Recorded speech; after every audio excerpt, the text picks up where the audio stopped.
quería hablar del nombre de Dios. Y hay una lista larga de nombres, pero primeramente hacer una reflexión, ¿no? El nombre de Dios es una incógnita para el ser humano. ¿Cómo se llama Dios? Y si ahora os pregunto cómo se llama Dios, pues uno dice una cosa, otro otra. Y todos tienen razón encima. Pero, fíjate, cuando a Moisés va el Señor en la zarza y le dice que se vaya a rescatar a su pueblo, Moisés le pregunta, ¿y tú quién eres? Me van a preguntar a ver cómo se llama el Dios que me ha dicho que venga aquí, ¿no? Dice en Éxodo 3 y versículos 13 al 15, dijo Moisés a Dios, he aquí que llego yo a los hijos de Israel y les digo, el Dios de vuestros padres me ha enviado a vosotros. Si ellos me preguntaren cuál es su nombre, ¿qué les responderé? Y respondió Dios a Moisés, yo soy el que soy. Vaya nombre, ¿no? Yo soy el que soy García Pérez, ¿no? Un poco, ¿verdad? Y dijo, así dirás a los hijos de Israel, yo soy, me envió a vosotros. Además dijo Dios a Moisés, así dirás a los hijos de Israel, Jehová el Dios de vuestros padres, el Dios de Abraham, Dios de Isaac y Dios de Jacob, me ha enviado a vosotros. Este es mi nombre para siempre, con él se me recordará por todos los siglos. El yo soy o el Dios de Abraham, de Isaac o de Jacob. Bueno.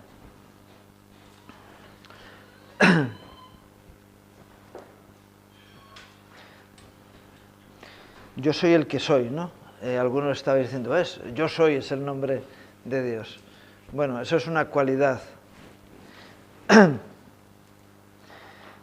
Por ejemplo, si nos vamos a Apocalipsis, al capítulo 1 y versículo 8,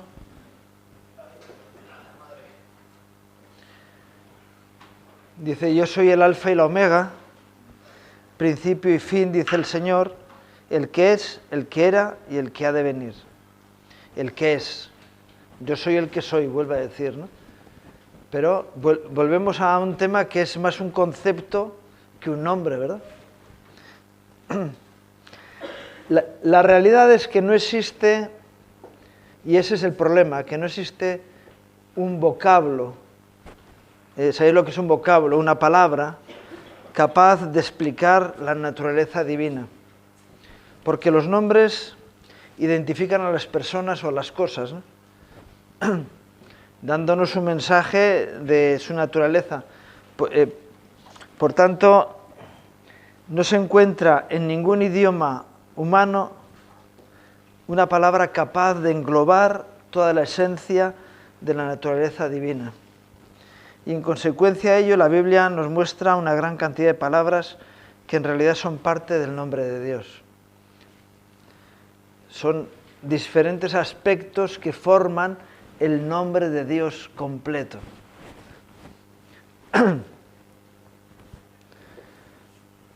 Así que el nombre de Dios es un nombre muy largo. Y todavía podremos añadir un montón de posibles nombres. Fijaros, por decir nombres así, cuando tú dices Señor de señores, estás hablando de Dios, ¿no? Cuando tú dices el príncipe de paz, cuando dices el general de los ejércitos, todos son nombres,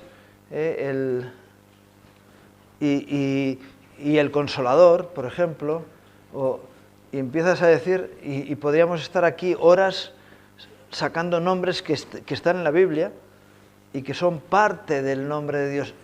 Y es la suma de todos ellos lo que identificaría a Dios, ¿no? Entonces, ¿qué podemos hacer con el nombre de Dios? Porque ni siquiera cuando juntáramos todos esos nombres, tendríamos el nombre completo, ¿verdad? Entonces, cuando alguien dice en el nombre de Dios, pues está hablando del nombre completo, no de yo soy o soy el que es, el que vendrá, el alfa y la omega, el principio, el fin. Encima, ¿tú crees que Jesús diría yo soy el alfa y el omega? Lo tienes escrito en tu Biblia, pero ¿tú crees que Jesús diría eso? ¿En qué idioma hablaba el Señor? Él hablaba en hebreo. ¿Y entonces qué diría? El alfa es una letra griega. Sería el alef, ¿no? La primera letra del alfabeto y la última. Bien. Cuando el apóstol Pablo vuelve del cielo, él explica que oyó palabras inefables. Y esa palabra quiero oír. ¿Sabéis lo que significa inefable?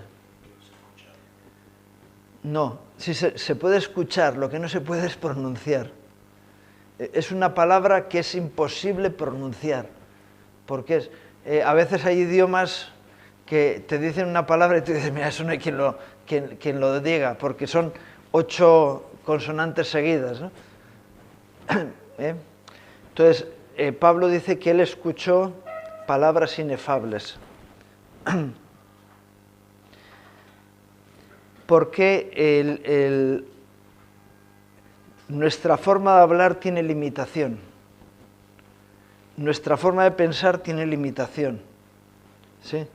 Y entonces no podemos englobar aspectos que hay cosas que no se pueden explicar con palabras, porque es demasiado grande para decir, pues lo que decía yo, el nombre de Dios, pues al final te vas a encontrar con una palabra que va a ser kilométrica y todavía le vas a poder ir añadiendo más cosas. Y cuando algo es inefable es que no existe una palabra capaz de englobarlo, porque las palabras se identifican, ¿verdad? Entonces, ¿cuál es el nombre de Dios? No discutas, porque hay un concepto de nombre de Dios, pero no existe una palabra.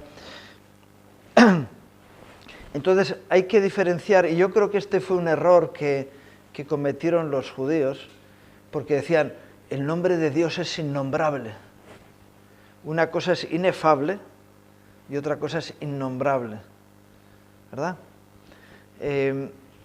Me contaban de alguien que estaba presentando un evento y tenía que presentar a una persona muy conocida.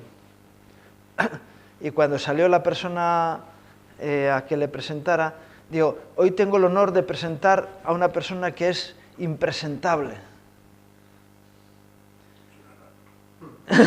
¿Cómo que es impresentable? Es un hombre de honor.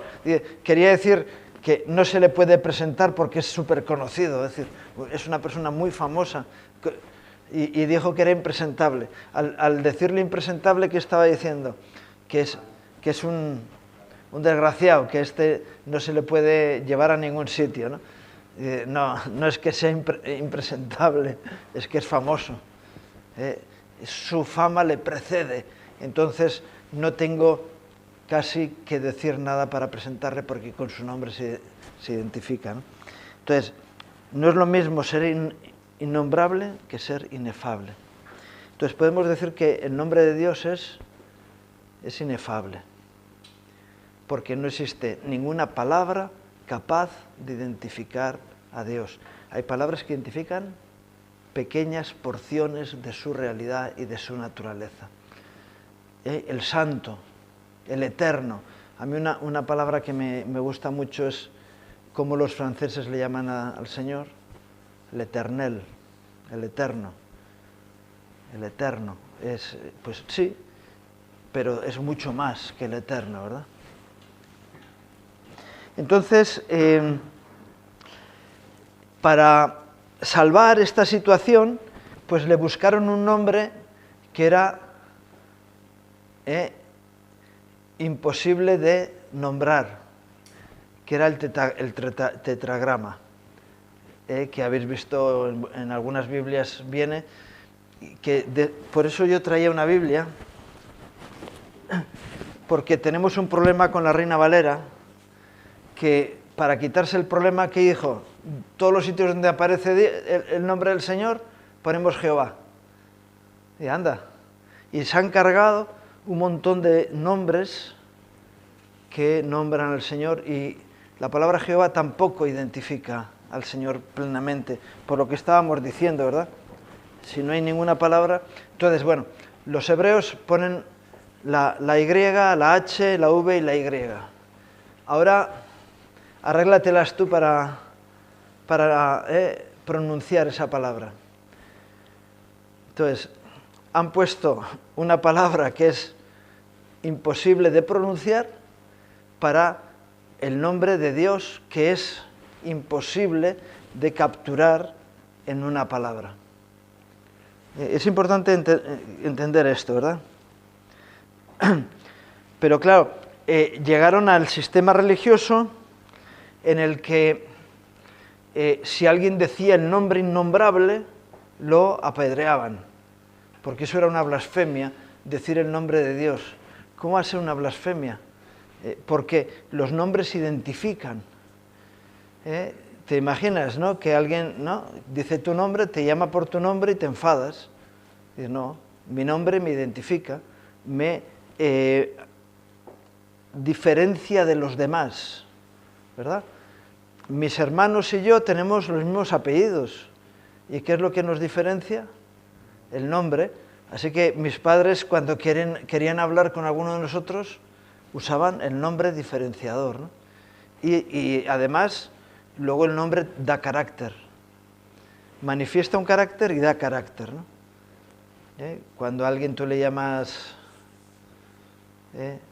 pareces tonto, le estás profetizando, o eres un inútil. A Jacob le estaban diciendo, eres un usurpador, eres un usurpador. ¿Qué hizo? Le usurpó el lugar a su hermano. Claro, desde pequeñito me has estado profetizando sobre lo que yo soy, pero nombrar nunca puede ser un pecado, ¿verdad? El problema es que no hay un nombre capaz de nombrar a Dios. Os estaba diciendo, la Reina Valera del 60 tiene muchas virtudes, pero una de las fallas que tiene es que ha quitado todos los nombres y que cada nombre tiene un perfil, bueno, ha quitado muchos, un perfil que identifica una cualidad concreta de Dios. Y es interesante poder conocer esos matices, porque hablan de la naturaleza divina.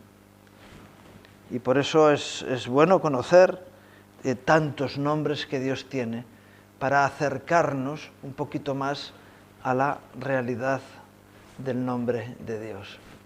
Así que, ¿cómo se llama? ¿Cómo se llama tu Dios? Digo, te puedes estar un buen rato, si quieres saber el nombre de Dios. Yo no lo conozco entero. Tú sabes, en la familia real española tienen la costumbre de ponerle varios nombres. Y, por ejemplo, el rey Felipe, si tú, yo no sé cuántos nombres tiene, pero tiene unos cuantos. No, yo sé que terminan con todos los santos. Y al final dicen, y todos los santos, y todos los demás nombres. Pero así, si no hay uno, hay otro que le identifique cómo es exactamente, ¿no? Y entonces el nombre del Señor es todavía mucho más largo. Y vamos a empezar a leer algún nombre. El primer nombre que aparece en la Biblia, el primer nombre que aparece de Dios que aparece en la Biblia, no sé si alguien lo sabe, en la tuya es Jehová, pero no. El libro de Génesis tiene un nombre que es Elohim. Yo por eso traje la Biblia textual, que habla precisamente de... Y parece ser que el creador, porque tú puedes decir Dios creador. en la Reina Valera que dice, en el principio creó Dios los cielos y la tierra. Ahí te ponen Dios, no ponen Jehová, pero... Y dice, en el principio creó Elohim los cielos y la tierra. Y sigue repitiendo. Entonces el Elohim dijo, haya luz, y vio Elohim que la luz era buena, etcétera, etcétera, etcétera, etcétera. Durante todo el capítulo 1, el nombre de Dios es Elohim.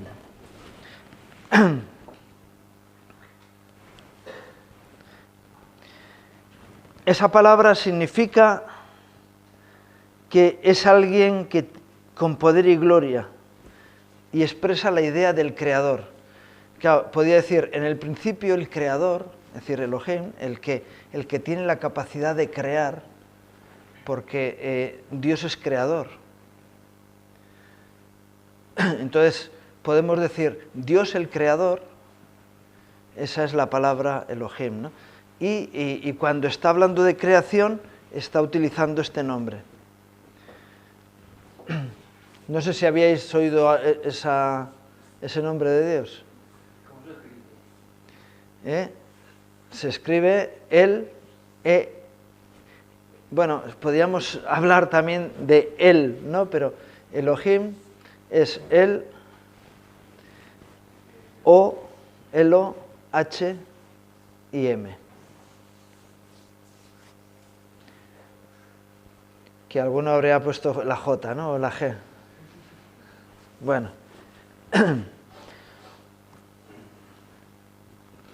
Y en el párrafo entre Génesis 1 y Génesis 2:4, 35 veces aparece esa palabra.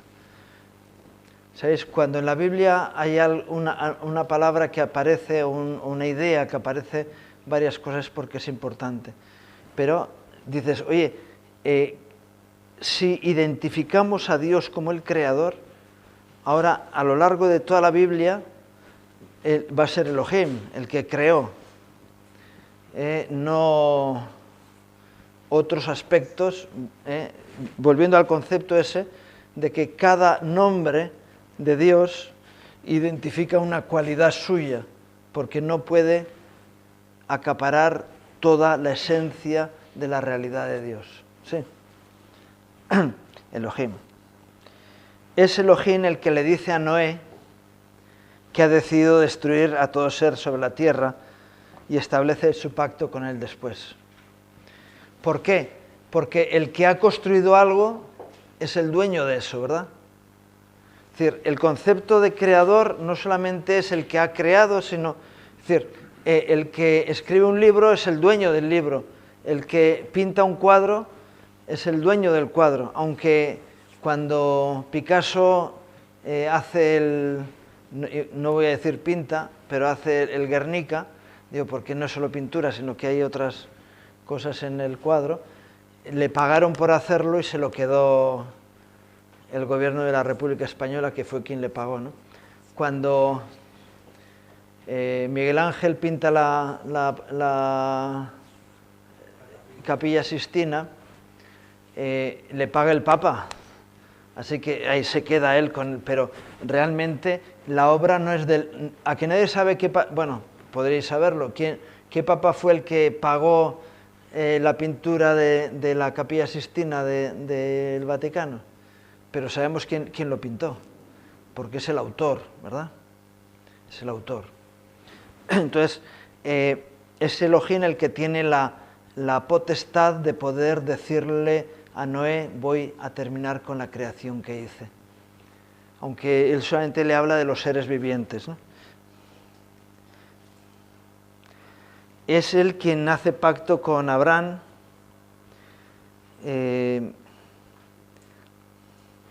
Bueno, hace pacto con Noé cuando el arco iris y hay tantas cosas que él hace, ¿no? Es importante, en ese nombre, es un nombre que tiene una cualidad especial. ¿Qué número tiene Elohim? ¿Es singular o es plural? No sabemos, pero nos dicen que esa palabra en hebreo es una palabra plural. Entonces, él se identifica como alguien que es un un grupo, no una sola persona. Y ya en el libro de Génesis, en su identidad, Dios establece que no es uno, sino que son varios. Por eso cuando dice hagamos al hombre, el sexto día hagamos al hombre, está hablando en plural porque Elohim es plural, no es singular, ¿no?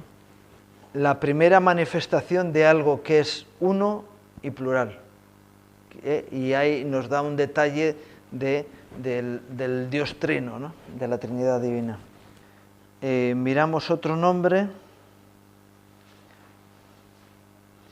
Adonai. Adonai, ¿habéis oído hablar de Adonai? En alguna canción, ¿no? Oh, Adonai. Aparece unas 300 veces en la Biblia. Tenemos el mismo problema. Si tú lo miras en la Reina Valera, no aparece. Porque nos han robado. Al traducir nos han robado los nombres. Y por eso hay que buscar otras traducciones donde sí aparece, ¿no?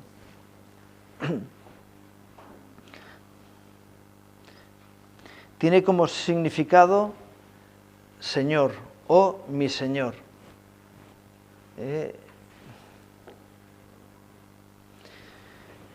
Cuando tú llamas a Dios Señor, ¿qué le estás adjudicando? ¿Qué le estás adjudicando? Autoridad.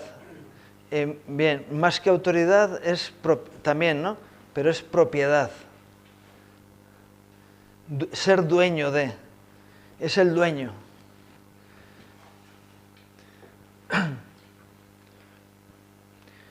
No, es que es un nombre muy bonito, suena musical. Dice, no. ¿Y Jesús qué decía? ¿Por qué me llamáis Adonai, Adonai, y no hacéis lo que yo digo? Señor, Señor, y no hacéis lo que yo digo. Y cuando tú... dice, nadie puede llamar a Dios Señor si no es por el Espíritu Santo. Entonces, ¿cómo puede ser que haya gente que le llame de forma hipócrita? Porque está usando una palabra sin conocer la profundidad de ella, ¿no? Pero qué bueno que tú puedas decir, Dios es mi Señor. Yo suelo contar la anécdota de que una vez, después de una predicación, el hermano que predicaba dijo, a ver, ¿quién quiere entregarle su vida al Señor? Y fue una predicación tan encendida que salió toda la iglesia adelante. Toda no. Hubo uno que se quedó sentado en su silla, que fui yo. Así que cuando oró por la gente y se volvió a su sitio, dijo, ¿y tú por qué no has salido? Yo porque yo no puedo darle al Señor lo que no es mío. Yo no puedo entregarle mi vida al Señor cuando ya se la entregué. Pero ahí quien da y con la cuerda, la moneda con la cuerdita, ¿no? Que tira de ella y se la vuelve al bolsillo. Dices, no, doy mi vida pero con la cuerda para volver a tomarla yo. Y dices, qué bueno que podamos reconocer a Dios como Señor, ¿no? Y bueno, la palabra tiene buena sonoridad, pero qué bueno que digas, Dios es mi Señor, es Adonai, es mi Señor. Al usar ese término, reconocemos el derecho de propiedad que Dios tiene sobre nosotros.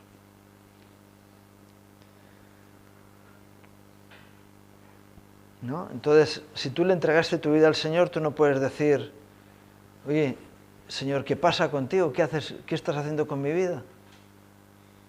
Y bueno, ¿me la diste o no me la diste? Y si ¿de quién es tu vida? ¿Tuya o mía? Tuya. Entonces déjame hacer con tu vida lo que yo quiera porque es mía. ¿No? Señor. y no solamente de ti, sino de las cosas. Si reconocemos, a veces oramos y decimos, Señor, España es tuya, tú eres el rey, tú eres el dueño de este país, ¿no? Y entonces tenemos que dejar que Él haga su voluntad. Señor, esta iglesia es tuya, este ministerio es tuyo. Pues déjale a Dios hacer las cosas y no te metas tú a discutir con Él, porque Él es el que manda, es el Señor. Él es el dueño, ¿no? Y podemos pedirle prestado cosas, pero qué bueno que podamos decir, Dios es Adonai, es Señor. Amén. Otro nombre. El conocido Yahvé o Jehová. Yo sé que hay personas que les supone un problema decir Jehová, porque, claro, los testigos de Jehová han manchado el nombre. Bueno, se han hecho propiedad de ese nombre, y a veces uno dice, es que si digo Jehová me van a identificar con los testigos de Jehová. Yo también soy testigo de Jehová, porque soy testigo de lo que Dios ha hecho con mi vida. ¿Y por qué me tienen que quitar otros la posibilidad de tener la libertad de usar ese nombre, ¿no? Bien, en la Biblia el nombre de Jehová o Yahvé, que es lo mismo, utilízalo de la manera que te sea más cómoda a ti. Y si para ti tienes un conflicto en decir Jehová, pues da lo mismo, di Yahvé, pero es la misma palabra. Es la expresión, bueno, de alguna manera, de intentar utilizar el tetragrama de una forma cotidiana. Entonces dijeron, bueno, la Y y la V, pues ponemos una A y una E, Yahvé. Como las H's,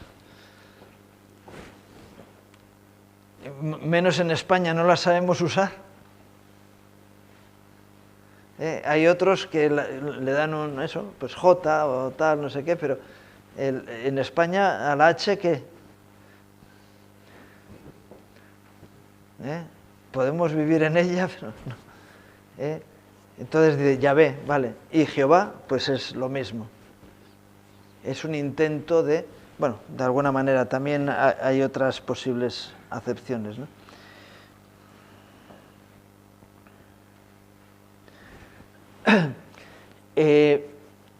La primera vez que aparece esta palabra, el tetragrama, vuelvo a decir, no sé, en Génesis 2.5, en la Reina Valera no sé qué aparece, si alguien lo puede leer, pero...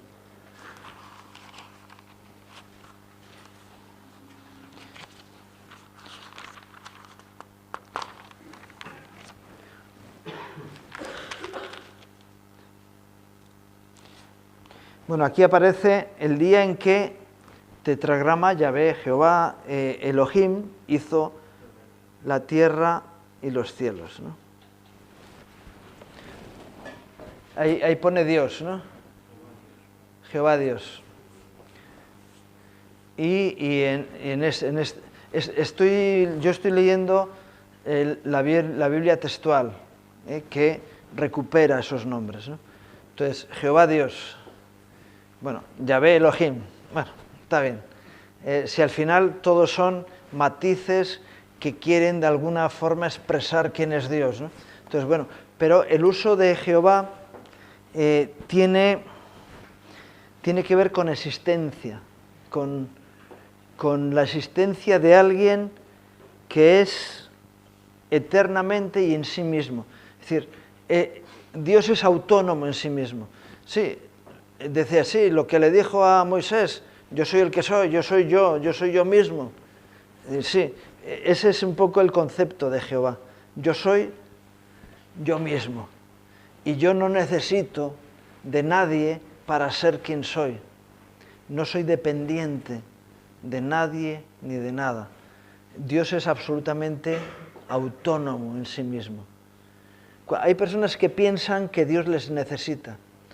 No, bueno, Jesús les dijo a sus discípulos que fueran a buscar a la burra, y si salía el dueño, les dijo, decirle que el Señor lo necesita.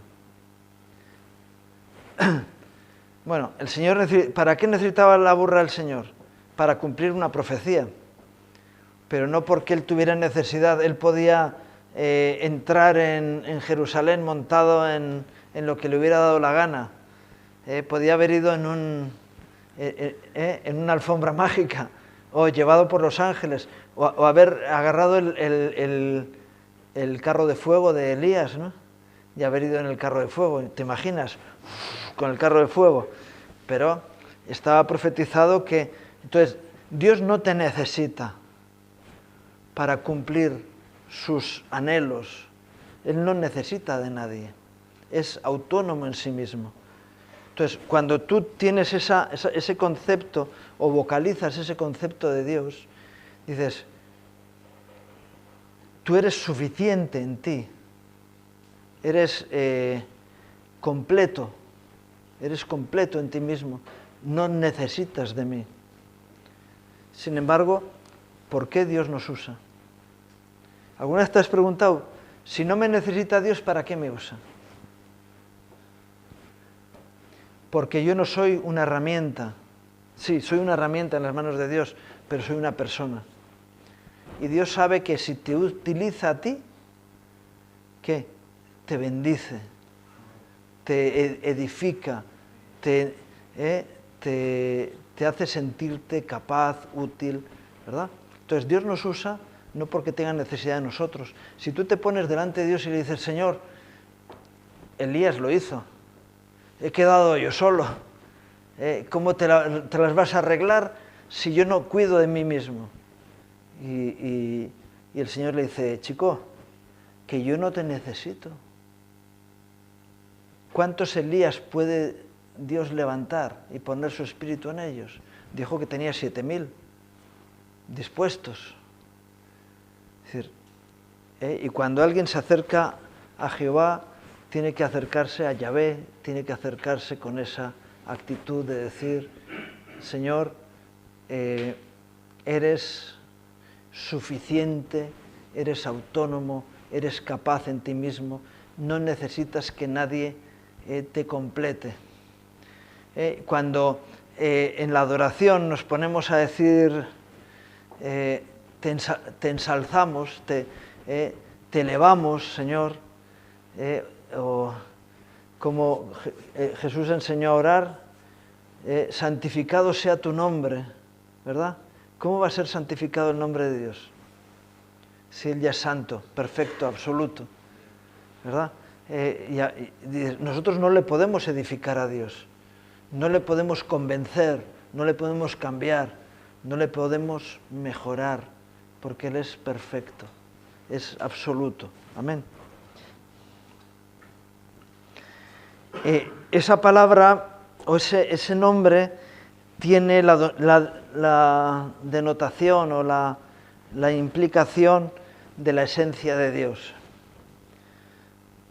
Como decir, yo sé que la palabra no te identifica, pero sabemos que tú eres lo máximo. Es imposible. Yo me acuerdo cuando solíamos enseñarles a los niños a cantar, ¿no? Mi Dios es tan grande, no hay nada imposible para Él, ¿no? ¿Qué hay más grande que Dios? ¿Hasta dónde llega? Es ilimitado, no tiene límites ni físicos, es decir, no podemos comprender hasta dónde llega, ¿no?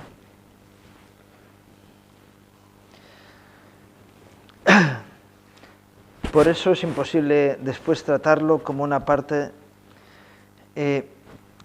¿Por qué luego existen nombres? Vamos a ver más adelante, ¿no? Hay nombres que son de dos palabras, ¿no? Que son complejos, no son simples, que es Jehová no sé qué, Jehová no sé cuál. ¿Por qué? Porque esos van a ser nombres que identifican cualidades concretas de la personalidad de Dios, ¿no? Pero eres el todo, yo qué sé, ese es el concepto, ¿no?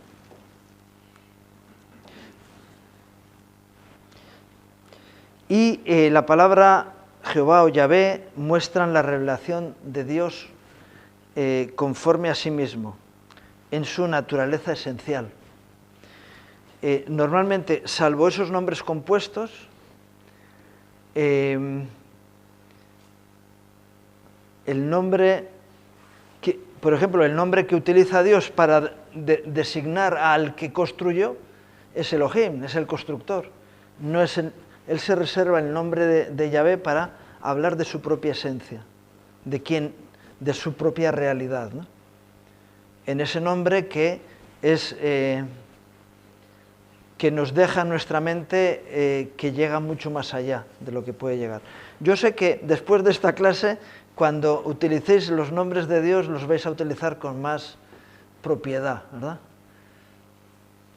Y qué bueno que podamos tener una comprensión mejor de lo que estamos diciendo, ¿no? Bien. Entonces, manifiesta o revela al Dios en lo que es Él, no en lo que Él hace. Otro nombre, el Shaddai.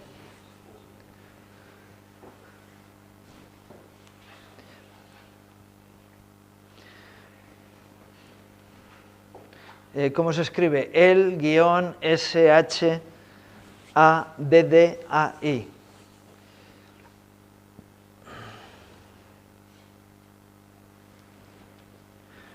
Bien, el Shaddai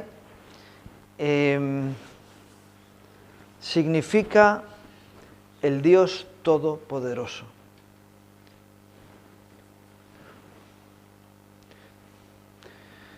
Es una manifestación de Dios.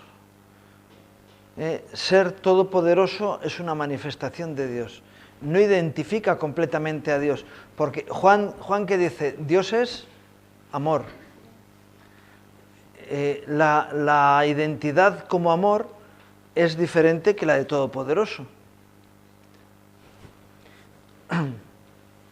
Y así se presentó Dios a Abraham, ¿no? En Génesis 17 y versículo 1, Abraham tenía un problema, que había recibido la promesa de Dios de que iba a tener un hijo de su esposa, de Sarai, y que él iba a ser a través de él iba a tener una gran descendencia que iba a ser innumerable. Y Abraham tenía un problema previo que se llamaba Abraham. ¿Y sabéis lo que significa Abraham? Algo así como padre engreído o ensalzado. Y no tenía hijos. Bueno, tenía un hijo, pero no con Sara, no con Sarai. Tenía un hijo de una esclava. Y con 99 años Abraham seguía con ese problema. Él le había dicho al Señor, Señor, sí, tú me has dicho que salga de mi tierra y de mi parentela, todas esas historias, está muy bien, pero me has prometido una descendencia terrible, pero no tengo hijos. Es que eres un padre engreído, orgulloso, y por eso no tienes hijos. Pero yo soy el Dios Todopoderoso, que te he llevado a esta situación en la que tú tienes 99 años y tu mujer tiene 89, y estáis en una situación límite, sin posibilidades de hacer nada, pero no hay problema. ¿Por qué? Porque yo soy el Shaddai. Yo soy el Dios Todopoderoso. qué bueno que nosotros podamos tener esa identidad, ese aspecto de Dios interiorizado en nosotros, ¿no? Y podamos decir, mi Dios es el Dios todopoderoso, que puede asombrarnos en cualquier situación y que le gusta manifestar su gloria de una forma sublime en situaciones donde no hay solución humana. Y Dios le cambia si sigues leyendo ese párrafo, dice, ya no será más tu nombre Abraham, ahora te llamarás Abraham. ¿Qué significa? Padre de multitudes. El problema que no tienes hijos es porque en tu orgullo no eres capaz, pero en mi condición de Dios Todopoderoso vas a ser... Dios había tratado con Abraham desde los 75 años hasta los 99, había cambiado su corazón. Y dice, ahora estás preparado para ser padre, pero porque vas a ser padre a través de la acción milagrosa de Dios. El Shaddai significa que Dios es Señor sobre la naturaleza. Cuando Jesús se levanta en la barca y hace parar en los vientos, es el Shaddai. Cuando Él anda por encima del agua, es el Shaddai, porque es el Dios que Él ha creado unas leyes en la naturaleza, pero que Él es capaz de estar por encima de las leyes naturales. Es el Dios de los milagros. Es el Dios de los milagros. No es un milagrero, sino que es milagroso, ¿verdad? Él crea, Él hace las cosas más allá de lo que en el sistema que Él mismo ha creado pueden funcionar. Porque Él dice, bueno, no sabes que yo he puesto los límites, pero que yo estoy fuera de los límites. Yo no estoy limitado como estáis limitados vosotros, ¿no? Así que es Dios que hace cosas impensables, que derribó las murallas de Jericó, que hace cosas que el hombre no espera, ¿no?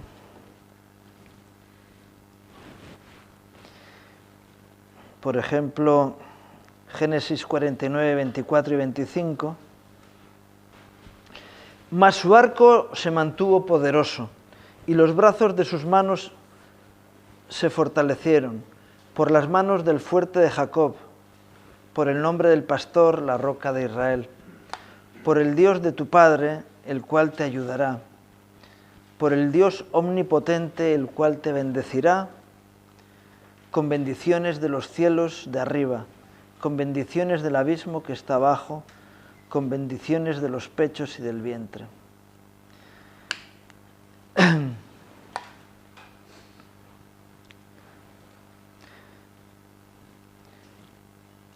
Habéis encontrado el sitio, Génesis 49, ¿con quién está, de quién está hablando en este texto?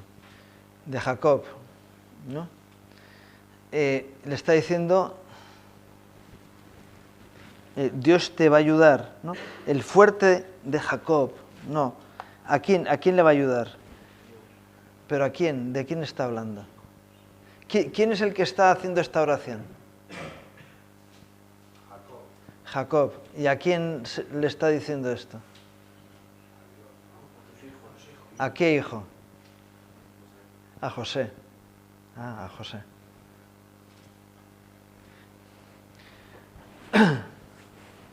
José había sido fortalecido por Dios en su labor, ¿verdad? De ser, incluso llegar a ser peor, le dice,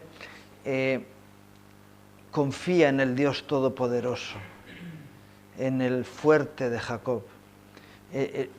Jacob dice, mira, yo, si he sido fuerte en algo, ha sido en la fortaleza que Dios me ha dado. Cuando en el monte, en Betel, me da la promesa, Dios le dice, mira, yo voy a ir contigo y te voy a bendecir. pero te voy a cambiar, ¿no? Y luego cuando se encuentra con él en Peniel, le dice, ya no eres aquel que salió huyendo, ahora eres Israel, ¿no? Pero la fortaleza que hubo en Jacob venía de la parte de Dios que estaba tratando con su vida, ¿no? Y él le dice que el Dios omnipotente te bendecirá. Y qué bueno que si Dios omnipotente te bendice, como dice ese texto, si Dios está con nosotros, ¿quién contra nosotros? ¿Por qué? Porque ¿quién se podrá poner enfrente de nuestro Dios? Él es el Todopoderoso. Él es el Shaddai, ¿verdad?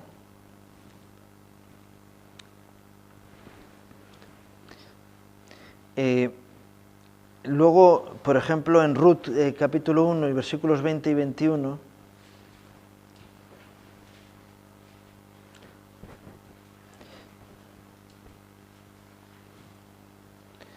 dice, y ella le respondía, no me llaméis Noemí, sino llamadme Mara, porque en grande amargura me ha puesto el Todopoderoso. Yo me fui llena, pero Jehová me ha vuelto con las manos vacías.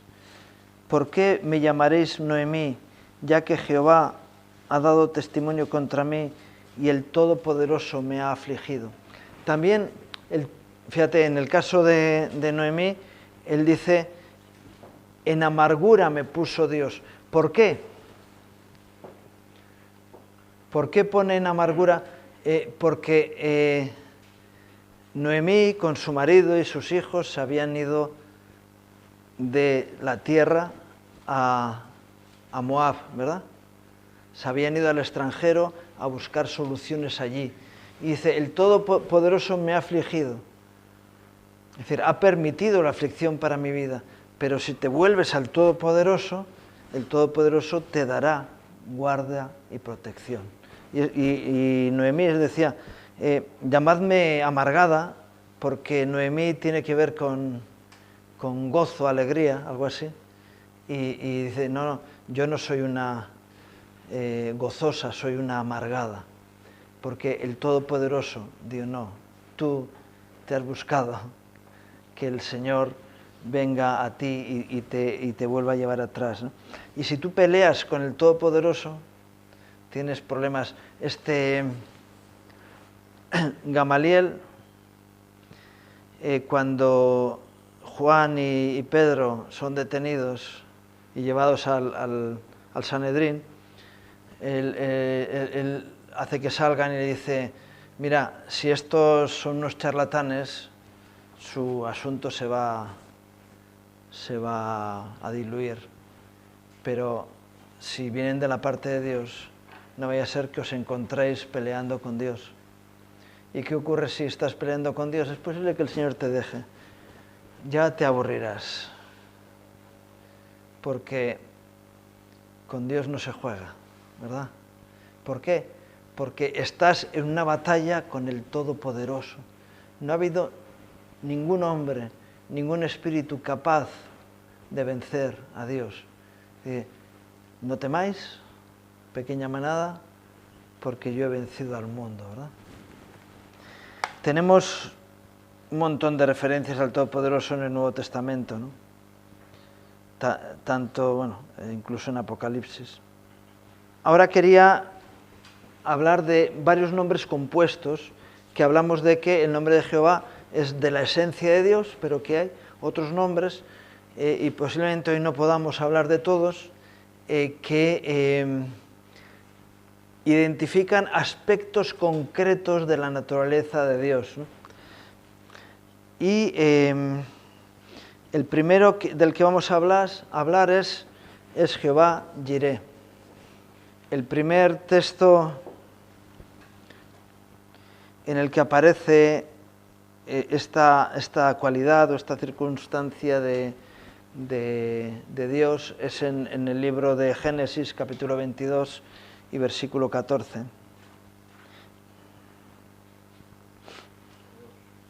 22:14, sí.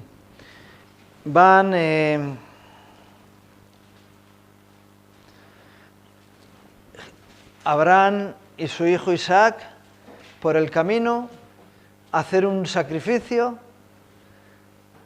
y Isaac le dice, padre, vamos a ver, llevamos el fuego, llevamos la leña, ¿y no crees que falta algo? ¿Dónde está el carnero para el sacrificio? ¿Y cuál es la respuesta de Abraham? Dios proveerá, Jehová Jireh, Dios proveerá, Dios es el proveedor. Es verdad que hay personas que para ellos lo importante es que Dios es el proveedor, que Él me da, y siempre está buscando, y cuando oran van al Señor con la lista de la compra. Dice, yo quiero esto, y quiero esto, y quiero esto, y quiero lo otro, y quiero lo de más allá. Pero, y cuando les falta algo, entonces se enfadan con Dios. Y nos enseña la palabra que a veces no recibimos porque pedimos mal, para gastar en nuestros deleites, ¿no? Es decir, si pedimos conforme a la voluntad de Dios, recibiremos aquello que hemos pedido. Pero si pedimos de otra manera, a veces Dios nos concede. Fijaros, cuando el pueblo de Israel recibió el mensaje de los 12 espías, recibieron el mensaje de los 10 espías que dieron un mensaje negativo, la respuesta del pueblo fue, mejor hubiera sido haber muerto en Egipto, o ojalá muriéramos en el desierto. Y el Señor les dice, deseo concedido. Ninguno de ustedes va a entrar en la tierra prometida, van a morir en el desierto, ya que así lo quieren. A veces, cuidado lo que le pides a Dios. Y aunque es curioso, la palabra Jireh, J-I-R-E-H, tiene una connotación de ver. Ver. Jehová nos va a hacer ver. Y cuando tú, ¿qué estamos diciendo en castellano? Que es Dios mi proveedor, ¿no? Proveer tiene que ver con ver, ¿sí? Y proveer tiene que ver con algo que viene hacia lo que vemos. Es decir, el apoyo hacia lo que vemos, ¿no? Y una provisión es algo que viene en favor de la visión, ¿verdad? De la visión espiritual o de ver cómo Dios hace las cosas. Entonces, de alguna manera, Abraham le estaba diciendo a Isaac, ya veremos. Tú confía en Dios y ya veremos cómo Él se ocupa de este asunto. No es asunto nuestro, es un asunto de Dios. Y ese es Jehová Jireh, ¿no? En el que dices, Dios proveerá en el momento oportuno lo necesario. Cuando alguien descansa en el Señor,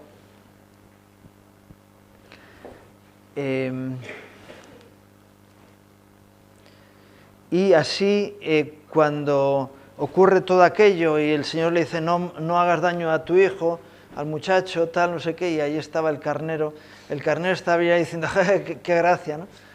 Pero el cordero fue el sacrificio provisto por Dios para esa ocasión, y entonces Abraham, ¿qué dice? Da nombre a ese lugar, como el lugar donde Dios nos hizo ver lo que Él tenía preparado. Nos hizo ver, es decir, se materializó lo que Él tenía. Y por eso llama a ese lugar Jehová Jireh. Es curioso porque ese sitio es el lugar donde después de los años muere Jesús, en el mismo lugar. El mismo lugar donde fue sacrificado aquel cordero, que libró a Isaac de la muerte, es donde Jesús muere como el Cordero de Dios para librarnos a nosotros de la muerte, proveyendo el mejor sacrificio. Es decir, Dios no da promesas falsas, sino que lo que Él promete, lo cumple, se materializa, lo puedes ver. Y la provisión es que, dice, no, estamos esperando en la provisión divina y los almacenes vacíos. Dice, no, cuando Dios provee, se llena. Es decir, tú puedes palpar, tocar lo que Dios ha traído. Es decir, y ves la gloria de Dios manifestada en hechos reales, concretos, ¿verdad? Y cuando esperamos en la fidelidad de Dios, Él nos sorprende y muchas veces nos da mucho más allá de lo que esperábamos, ¿sí? Ese es Jehová Jireh, ¿no? Fijaros, en Apocalipsis 5 y versículos 1 al 5, es decir, la provisión de Dios no es imaginaria, sino que es evidente, es real, se puede ver, se puede medir. Apocalipsis 5, el 1 al 5 dice, y vi en la mano derecha del que estaba sentado en el trono un libro escrito por dentro y por fuera, sellado con 7 sellos. Y vi a un ángel fuerte que pregonaba a gran voz, ¿quién es digno de abrir el libro y desatar sus sellos? Y ninguno, ni en el cielo, ni en la tierra, ni debajo de la tierra, podía abrir el libro, ni aun mirarlo. Y lloraba yo mucho, porque no se había hallado a ninguno digno de abrir el libro, ni leerlo, ni de mirarlo. Y bueno, luego leemos el versículo 5, ¿no? Lloraba, no hay nadie. Dices, sí, Jehová Jireh ha provisto de uno, porque dice, y uno de los ancianos me dijo, no llores, he aquí que el león de la tribu de Judá, la raíz de David, ha vencido para abrir el libro y desatar sus 7 sellos. Es decir, Dios se ha provisto de alguien capaz de hacerlo. Cuando no tenemos solución en algo, podemos ir a Jehová Jireh, a Yahvé Jireh, a decirle, Señor, provéenos de la solución adecuada, tráenos la respuesta, danos la salida, danos la puerta para poder encontrar el lugar donde está el tesoro, donde está la llave, donde está la solución. Fijaros que hasta en este relato de los juicios de Apocalipsis, la desesperación de aquellos que buscaban a alguien capaz de abrir los sellos, apareció el que era digno. Es decir, la provisión oportuna de Dios para el momento adecuado. Ese es el aspecto de Jehová. Otro nombre es Jehová, bueno, Rofe o Yahvé Rafa, o Jehová Rafa o Yahvé Rofe. R-O-P-H-E.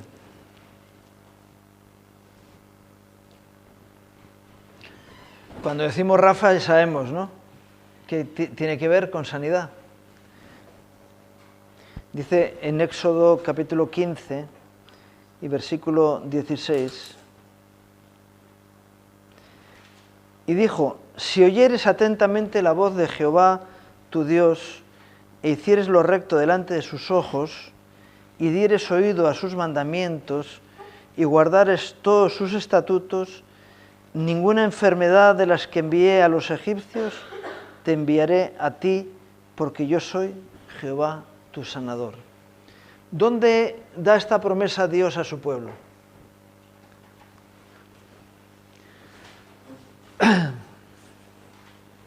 ¿Dónde estaban? Acababa de ocurrir un milagro. No tenían agua para beber. No tenían agua para beber. Y de repente en el desierto encuentran una balsa de agua. y se tiran allí como locos a beber y resulta que las aguas eran amargas. Las aguas de Mara, dicen, ¿no? Y entonces protestan. Dice, ¿por qué no buscas a Jireh para que te solucione el problema en lugar de protestar? Bien, y entonces el Señor dice, ahora no me manifestaré como Jireh, me manifestaré como Rafa y traeré sanidad a las aguas. Y les dice que echen un tronco, es algo simbólico, porque el tronco que... no, es que ese era purificador, era, ¿cómo es? El palo santo, y santificó las aguas. Bueno, quien trajo sanidad a las aguas fue el Señor, para que pudieran beber. Y les dice, yo soy Dios vuestro sanador. De tal manera que voy a evitar que lleguen enfermedades a vuestra vida, pero si hay enfermedad, saber que yo puedo sanaros. Igual que he sanado las aguas, puedo sanaros a vosotros. Dice, bueno, y podría ser el Shaddai, ¿no? El Todopoderoso. Sí, pero aquí Dios está mostrando un aspecto concreto que es importante, sobre todo, dicen que la canción decía 3 cosas en la vida, ¿no? Amor, dinero y salud, ¿no? Porque si hay salud, si uno tiene salud, puede enfrentar muchas cosas, ¿no? Pero muchas veces estamos pensando solamente en la salud física. Bueno, yo os voy a hablar de diferentes tipos de salud, ¿no?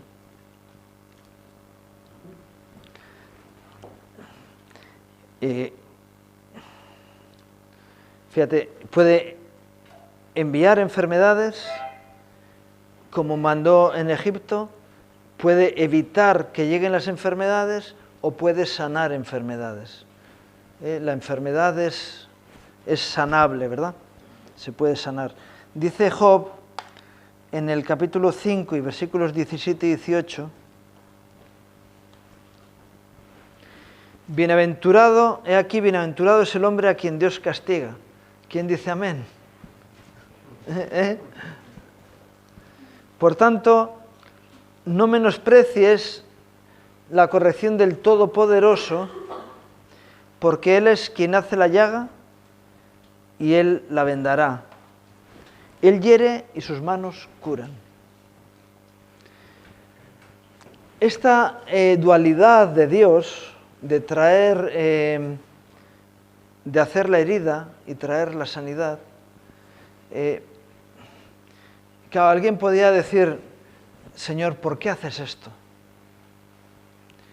Porque bienaventurado el hombre a quien Dios castiga.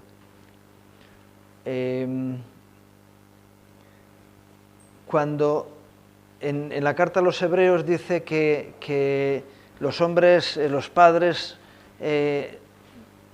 corrigen a sus hijos, cuanto más Dios muestra su amor en que nos corrige y no nos deja ser unos abortivos, ¿no? Unos bastardos, ¿no? La corrección de Dios viene para mejorar las situaciones de nuestra propia vida, ¿no? Para corregir, para cambiar, y a veces Dios tiene que meterle a uno en una enfermedad para que uno pare, o para que alguien se dé cuenta de que está haciendo algo que le está haciendo daño. Y entonces, vale, Señor, he podido entender esto, pero el Señor dice, bueno, pero también yo hago la herida y yo traigo sanidad. Y podemos creer en la sanidad de Dios, porque Dios nos quiere sanos, ¿verdad? Y nos va a permitir enfermedades para corregir cosas que ocurren en nuestra vida. Hoy había un hermano que nos estaba hablando de angina de pecho y yo estaba diciendo, bueno, de alguna manera el Señor ha traído un mensaje a tu vida. Es verdad que algún día, si el Señor no viene antes, tenemos que morir de algo, ¿no? Pero, dices, podemos evitar la enfermedad si andamos en buen orden y en un caso concreto podemos pedirle a Dios que traiga sanidad a nuestras vidas, ¿verdad? Dice, por rebundar sobre el tema, Isaías 30, 26, dice, y la luz de la luna será como la luz del sol, y la luz del sol 7 veces mayor, como la luz de 7 días. El día que vendare Jehová la herida de su pueblo y curare la llaga que él causó. Isaías también dice, Dios produce la enfermedad y trae sanidad. Lo que es que hay muchos que no esperan en la sanidad de Dios. ¿Qué nos han enseñado? Gracias a Dios por los médicos, pero ¿qué nos han enseñado? Hay cosas que han aprendido y que están aprendiendo y que van haciendo mejor, pero hay otras que dicen, bueno, yo sé que haciéndote este bien te hago otro mal. Dice, así que me arreglas por un lado y me estropeas por otro. La sanidad de Dios no es así, ¿no? Y muchas veces dicen los médicos, mira, este tratamiento yo sé que tiene efectos secundarios, pero es que es mejor esto que... Digo, ya, pero no sé, me evitas cortarme el brazo, pero me cortas la mano. Entonces yo no sé si... bueno, el muñón está más arriba o más abajo, ¿no? Pero...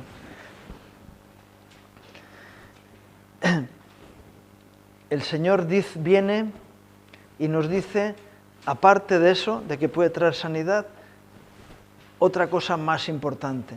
Él, como Jehová Rafa, se involucra en nuestra enfermedad y nos viene a traer una sanidad mucho más importante. A mí, leyendo en la palabra, antes, preparando, decía, jo, qué tremendo es el Señor. Estamos en Isaías 30, vamos al 53.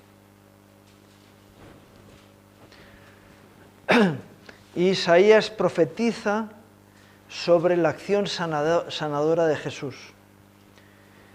Y dice, ciertamente llevó él nuestras enfermedades y sufrió nuestros dolores. Y nosotros le tuvimos por azotado, por herido de Dios y abatido. En la cruz el Señor lleva nuestros dolores y nuestras enfermedades, carga. Mas el herido fue por nuestras rebeliones, molido por nuestros pecados, el castigo de nuestra paz fue sobre él, y por su llaga fuimos nosotros curados. Esta es una manifestación de la gloria de Dios tremenda, y lo vamos a ver en la Iglesia, una vez que el Espíritu Santo visita la Iglesia, que no solamente el Señor se involucra en la sanidad, sino que nos dice a nosotros que tenemos que ser instrumentos de sanidad para otros, como Él es instrumento de sanidad.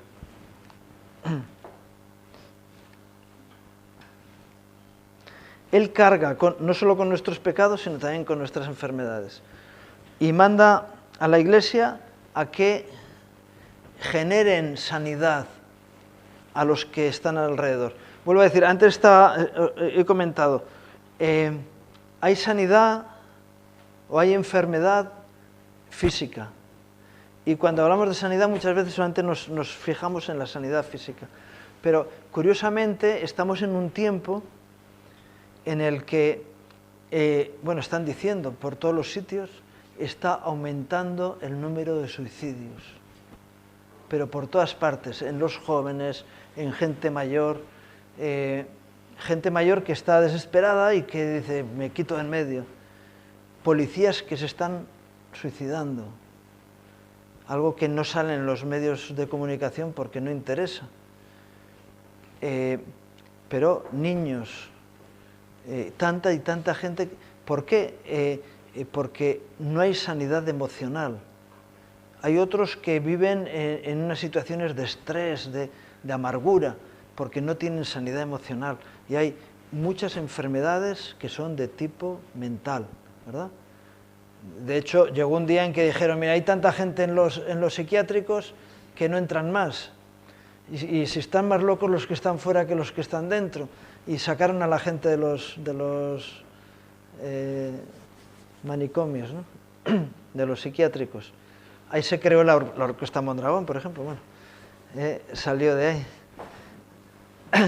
No, es porque el psiquiátrico de Guipúzcoa está en Mondragón. Dice, cuando salieron montaron el... Pero hay tanta gente que está tan loca. Y luego hay enfermedades espirituales. Y hay, curiosamente, cuando nos encontramos con la lista de los dones del Espíritu, en 1 Corintios 12, versículo 9, nos dice, y a otros dones de sanidades por el mismo Espíritu. Y dice, ¿por qué en plural dones de sanidades?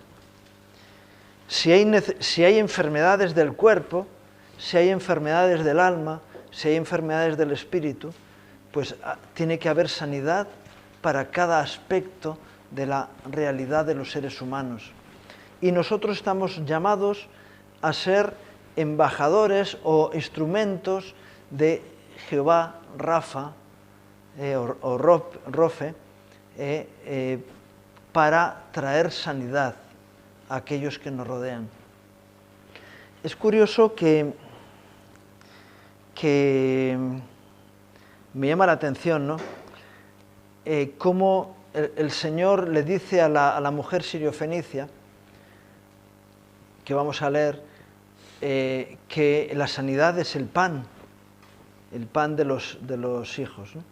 Y en el Padre Nuestro, cuando Jesús enseña a orar, ¿qué es lo que dice con respecto al pan? El pan nuestro de cada día. Y el pan es algo cotidiano, ¿verdad? Es algo... Nosotros tenemos costumbre de tener pan todos los días en la mesa y nos gusta comer pan, somos muy paneros en España, ¿no? Hay otros sitios donde usan más las herramientas y usan menos pan, pero en España si te falta el pan... pero el pan es algo cotidiano y la sanidad tiene que ser algo cotidiano. De tal manera que los hijos de Dios tenemos que estar siempre preparados para orar, para sanar, tanto enfermedades físicas como psíquicas como espirituales. Y tenemos que llevar la sanidad de Dios porque Jesús ya llevó en la cruz nuestras enfermedades y cargó con nuestros pecados, ¿verdad? Las dos cosas. Trajo salvación para el pecado y trajo... Fijaros, Santiago dice, ¿hay algún enfermo entre vosotros? Llame a los ancianos de la iglesia. ¿Quiénes son los ancianos? ¿A partir de qué edad? ¿70, 85? No, anciano tiene que ver con alguien que tiene autoridad espiritual. Llamen y entonces, bueno, úngenla con aceite y tal, oren por el enfermo y el enfermo se salvará, dice, se salvará. Pero dice, qué bueno que pueda haber sanidad, ¿verdad? Porque hemos orado por las personas y qué bueno que haya sanidad en aquellos que están a nuestro alrededor. Y a lo que iba, cotidianidad en la sanidad de Dios. Dios es Dios sanador. No solo del cuerpo, es sanador del alma, es sanador del espíritu. Y fijaros, en Mateo 15, 26 al 28, cuando la mujer le pide ayuda al Señor por su hija, respondiendo él dijo, no está bien tomar el pan de los hijos y echarlo a los perrillos. Me estás pidiendo sanidad para tu hija y no es judía. Sí, Señor, ella dijo, sí, Señor, pero aún los perrillos comen de las migajas que caen de la mesa de sus amos. Y es verdad, si tú tienes un perro en casa, no tienes que barrer el suelo. porque todo lo que cae de la mesa se lo come el perro. También en esa habitualidad, ¿no? Algo que es continuado cada día, pero qué bueno que tengamos el concepto de que sanidad es pan para los hijos, cada día. Vuelvo a decir, física, psíquica y espiritualmente. Entonces respondiendo Jesús dijo: oh mujer, grande es tu fe, hágase contigo como quieres, y su hija fue sanada desde aquella hora. Es decir, hubo sanidad en su hija, no estaba allí, pero fue sanada, milagrosa espiritualmente, pero fue sanada, y el